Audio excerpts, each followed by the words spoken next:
As already Gunasekhar గారు mention చేశారు, it's emotional drama అని చెప్పి. There is one act also, very powerful act, recent డేస్లో మనం ఉండడం జరిగింది దాన్ని, పోక్సో యాక్ట్. సో దానికి సంబంధించి ఒక ఎమోషనల్ డ్రామా అనేది మనం చూస్తున్నాం అనమాట, చూడబోతున్నాం ఈ సినిమా ద్వారా. సో ఎస్,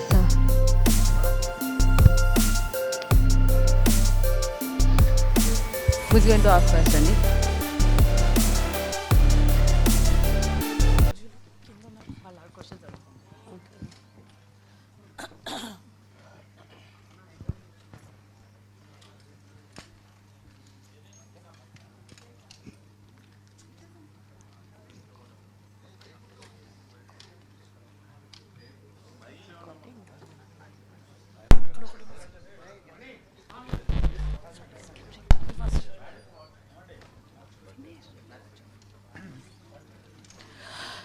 గుణశేఖర్ గారు నమస్తే, నా పేరు రాజేశ్వరి అండి.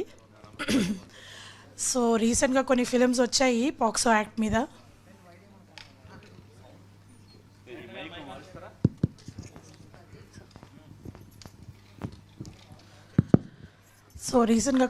వచ్చాయి పోక్సో యాక్ట్ మీద. So when ever there is a film on a certain law that protects the rights of women, sorry ఇంగ్లీష్లో అడుగుతున్నాను. సో సో అలాంటి సినిమాలు చేసినప్పుడు, ఎస్పెషలీ ఉమెన్ రైట్స్ మీద ఉన్న లాస్ మీద సినిమా తీసినప్పుడు, దాని లా వల్ల ఉన్న ఉపయోగం కన్నా దానివల్ల వచ్చే నష్టాల మీద సినిమాలు ఎక్కువ ఉన్నాయి. సినిమా పరంగా బాగున్నా అదొక మెసేజ్ కొంచెం రాంగ్గా వెళ్తూ ఉంటుంది. అట్లా చాలా ఉమెన్ ప్రొటెక్టెడ్ లాస్ మీద చాలా సినిమాలు వచ్చాయి. సో అట్లాంటి సమయంలో ఎస్పెషల్లీ ఉమెన్ రైట్స్ మీద వచ్చే సినిమాలు సరిగా ఆడని తరుణంలో మీరు యూఫోరియా అనే సినిమా మీద అసలు ఇన్వెస్ట్ ఎట్లా చేశారు? How did you think of making a film? Because it's also business, right? It's just not about, I know it's a right moment for the right film, but there is also business involved. అంటే first of all అండి, అంటే women's act మీదనే కాదు, any act మీద cinema రావడం అనేది commercial point అండి ఇప్పుడు ఆల్వేజ్. సో మీరు చెప్పినట్టు ఇప్పుడు మనం పాక్సో యాక్ట్ని తీసుకుందాం. పాక్సో యాక్ట్ మీద మనం యాక్చువల్గా ఫస్ట్ టైం స్టార్ట్ చేసాం.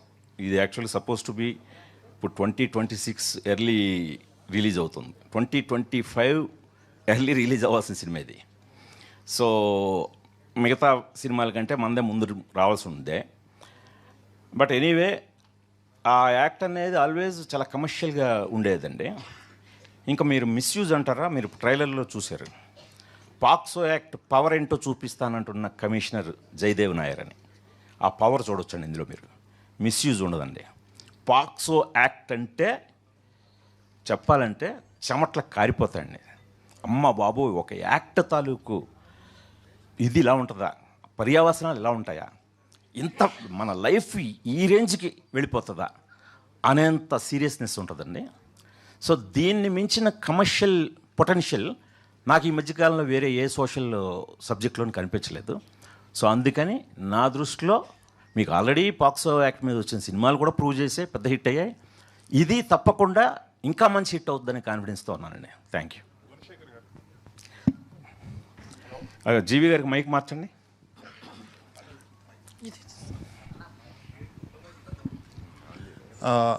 మీ కెరీర్ బిగినింగ్లో కంటెంట్ డ్రివెన్ ఫిల్మ్స్ చేశారు, లాఠీ లాంటివి, సొగసు చూడతరమా. దాని తర్వాత you went in very big and అన్ని ప్రతిష్టాత్మకమైన మంచి సెట్స్ చేసి ఎక్కువ బడ్జెట్ ఉన్న సినిమాలు లాస్ట్ ఫిల్మ్ వరకు అలానే చేశారు. Now you changed your approach and you done very good content driven film. Trailer చాలా ఎక్సలెంట్గా ఉంది. There is lot of drama in it. It's very difficult to put drama in a trailer and make people like it. అంటే చాలా ఆస్పెక్ట్స్లో ఉన్నట్టుంది. I mean there are several angles that are covered. It's not just legal thing. Correct. There is parental drama and all that. Yes, you are right. So how does it feel coming back to the content driven film? మీరు start అయిన ప్లేస్కి మళ్ళీ వచ్చారు. అవును, thank you జీవి గారు. ముందు మిమ్మల్ని చూడటం చాలా ఆనందంగా ఉంది. ఎందుకంటే ఇప్పుడు ఈ యూట్యూబ్లు ఇవన్నీ లేని టైంలో మీరు ఐడియల్ బ్రెయిన్ ద్వారా మీ రివ్యూల్ని చూసి ఇన్స్పైర్ పొందిన వాళ్ళం. మీరు అప్పట్లో మా ఒక్కడు సినిమా రిలీజ్ అయినప్పుడు మహేష్ నేను కూడా చాలా టెన్షన్తో ఉండేవాళ్ళం, జీవి గారు ఏం రాస్తారని చెప్పి. ఎందుకంటే అంత బాగుండేవి మీ ఎనాలిసిస్ కూడా చాలా ఇష్టం మాకు. సో అలాంటిది మీరు నాకు తెలిసి ఫస్ట్ టైం అనుకుంటాను ఆ టైంలో 4 స్టార్ రేటింగ్ ఇచ్చారు. సో దాంతో మేము నిజంగానే ఆడియన్స్ మెప్పే కాకుండా మీ బోటోళ్ళ మెప్పు కూడా పొందడం అనేది మాకు చాలా ఇన్స్పైరింగ్ అనిపించింది. సో తర్వాత మళ్ళీ మనం ఈ మధ్యలో కలుసుకోలేదు, మళ్ళీ ఇలా కలుసుకుంటున్నందుకు చాలా హ్యాపీగా ఉంది. అదే మీరు దాదాపు మా అందరి కెరీర్లను కూడా బాగా ఫాలో అవుతుంటారు. మీరు అన్నది కరెక్ట్ అండి. ఫస్ట్ నేను ఒక లాఠీ కానీ, సొగసు చూడతర్మ కానీ, మనోహరం కానీ ఇలాంటి ఎప్పుడూ కూడా అంటే వీళ్ళు ఎప్పుడు దొరికినా సరే నేను కంటెంట్ ఓరియంటెడ్ సినిమాలు తీయడానికి వెనకాడలేదండి. నాకు యాక్చువల్గా ఫస్ట్ కూడా కంటెంట్ డ్రివెన్ ఫిల్మ్సే చాలా ఇష్టం. సో అలాగా ఇది నన్ను బాగా ఇన్స్పైర్ చేసిన కథ అండి. సో మీరు అన్నట్టు ఈ కథలో కేవలం ఒక యాక్ట్, ఒక పాక్సో యాక్ట్ అనే కాదు, డ్రామాని తీసుకురావటం నేను అందుకనేనండి ఎక్కువ. అంటే 3 దీంట్లో మెయిన్ కోర్ పాయింట్స్ ఉన్నాయండి. Adolescence, parenting, social impact. ఈ 3 కోర్ థీమ్ అండి ఈ సబ్జెక్ట్కి. ఈ 3ని కూడా అంటే చాలా జెన్యూన్గా, అంటే మనకి అడ్వాంటేజ్ కొత్త వాళ్ళతో తీసేటప్పుడు అండి టెంప్లెట్లు ఏం ఫాలో అవసరం లేదు, రూల్స్ ఏమి ఉండవు. కథను చాలా స్ట్రాంగ్గా మనం ఎలాగైతే అనుకున్నామో అంత స్ట్రాంగ్గా, అంత నిర్భయంగా కూడా చెప్పానండి. చాలా బోల్డ్గా కూడా చెప్పాను. అంటే కొన్ని సీన్స్లో అయితే నన్ను తిడుతూ అరుస్తారు కూడా. సో ఒక కొందరైతే మధ్యలోంచి బాయ్కట్ చేసి వెళ్ళే ప్రమాదం కూడా ఉందండి. అంత ఒక గట్ ఫీలింగ్ తోటి ఇది అలాగే చెప్పాలి. సొసైటీలో ఇది జరుగుతుంది, అంత ఓపెన్గా, అంత నేకెడ్ ట్రూత్ అలా చెప్పాలి. ఇలాంటి స్థితికి దిగజారిపోతున్నారు యూత్, అది చెప్పి తీరాల్సిందే ఆయన అంత గట్టిగా చెప్పడం జరిగిందండి.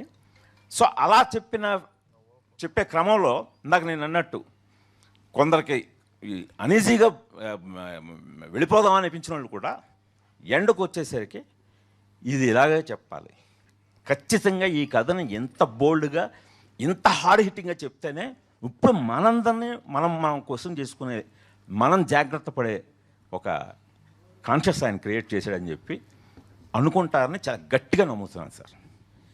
Right sir Arjunji, you have become nationwide, latest sensation with Dhurandhar. So how does it feel?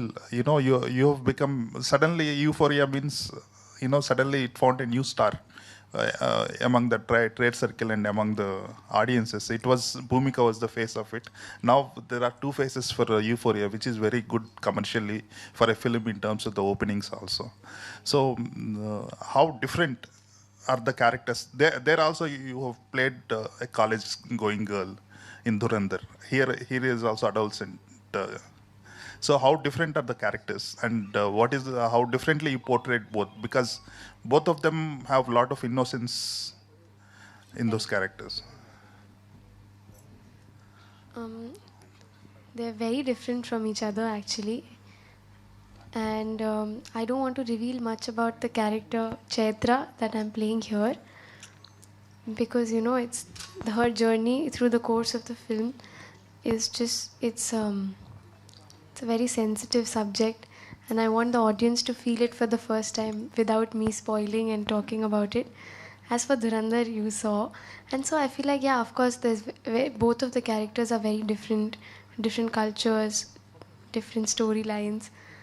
And portraying it, I just wanted to be as honest to both of them as I could be.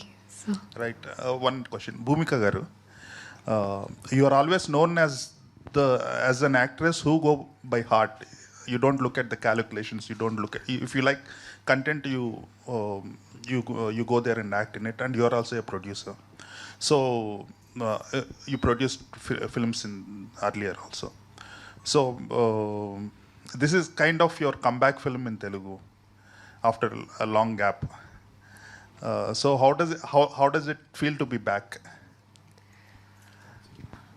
Thank you. I don't know if it's a comeback per se, but because I've been doing films, maybe not very big roles or smaller roles, the length may have differed. But yes, I work on projects which I feel are close to my heart. I don't go by the equation of Yes, business is important for the producer and for people, but yes, the subject should touch my heart. And I'm playing a mother in this film. So you know how the film industry works. You get slotted very fast. You know, so you're like, oh, she's playing a mom. Let's just take her as a mom forever. But the reason I played a mom to a 16, 18-year-old boy in the film, once the movie releases, you'll understand. You know, it's a subject that needs to go out. And it's a subject that needs to be seen. It's a film, it's a script that's very close to my heart. I can relate to it after becoming a mother. So that's why I think I've chosen this film. And it is, like I said earlier as well, it's a very, very special film. I couldn't say any more or less. This film tops my entire career's work.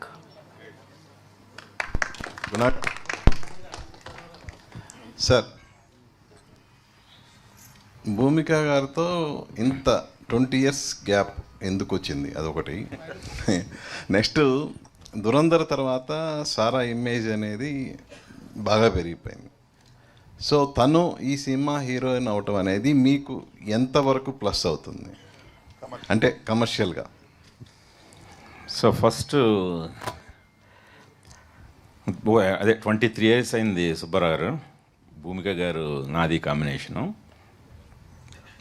So ఎందుకు gap వచ్చిందంటే ఇందుకే gap వచ్చింది. మళ్ళీ తీస్తే ఒక్కడు లాంటి cinema తీయాలి ఆవిడతో అనుకున్నాను. మీరు ఒక్కడులాగా ఒక హీరో ఓరియంటెడ్ కమర్షియల్ ఫిల్మ్ కాకపోవచ్చు ఇది, బట్ నిజంగా చాలా సబ్జెక్ట్లో మన ఒక్కడలో మహేష్ బాబు ఎలాంటి బ్యాక్ బోన్ ఆ కథకి, ఈ కథకి భూమిక గారి బ్యాక్ బోన్. సో ఆవిడ ఛాలెంజింగ్గా మళ్ళీ చేయడానికి స్కోప్ ఉన్న క్యారెక్టరు. సో అందువల్ల నో రిగ్రెట్స్ అండి. ఈ 23 years అయినా వర్త్ వెయిటింగ్ మళ్ళీ మా కాంబినేషన్ కోసం. సో అది ఇంకా సారా అర్జున్ గారిని వస్తే తన టాలెంట్ చూసి తీసుకున్నాం తప్పితే దురంధర్ అనేది మనం తీసుకున్న